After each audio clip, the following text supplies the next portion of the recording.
I've had about 2 weeks to do these shoes for my little brother for his game, but I've been so busy with other projects, so now I have less than 24 hours to get these done, get him to him so he can play his game in these. So here's what we're working with, a pair of LeBron James shoes, which is weird because my brother doesn't even like LeBron. He's more of a Michael Jordan fan, but first thing we did was tape up the shoes, then measure out all our stencils. The theme is a GhostBusters theme, as you can see, so I cut out these stencils on my phone, sent it to my Cricut, and then we began cutting. I peeled all those up. I usually start with a white background, but instead we have a black background, so I'm spraying the characters white here so I can have my base so I can sketch them in later. After that was done, we peeled it up, and then we were able to start going into the inside of the shoe where we started doing the logo, spraying the background of the logo,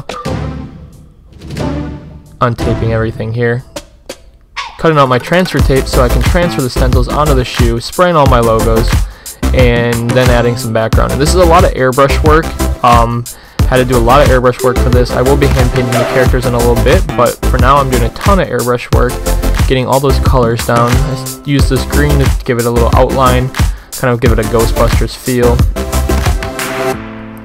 After I was done airbrushing, I could finally hand paint in the goo that I wanted to have, all the slime I wanted to have off, hand painting in this little swoosh here, and then finally I got into the characters, which was a lot of fun to do. The character work is honestly my favorite part of every shoe that I do that has characters on it because it just gets to bring the whole shoe together. The background's fun too, but when I get to hand paint is when I'm most at peace.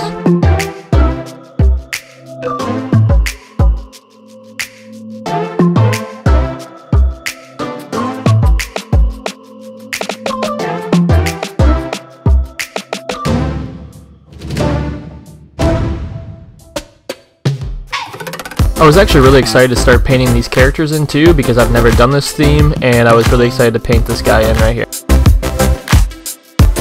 Adding highlights in is also super fun. Just look how much more pop the slime has after I add that bright green in. And after all that was done, I started painting in the swoosh, and then we were able to lace these up. My brother actually was peeking at these a lot while I was working on them, so I'm not even going to be able to surprise him, but they are done, so here you go.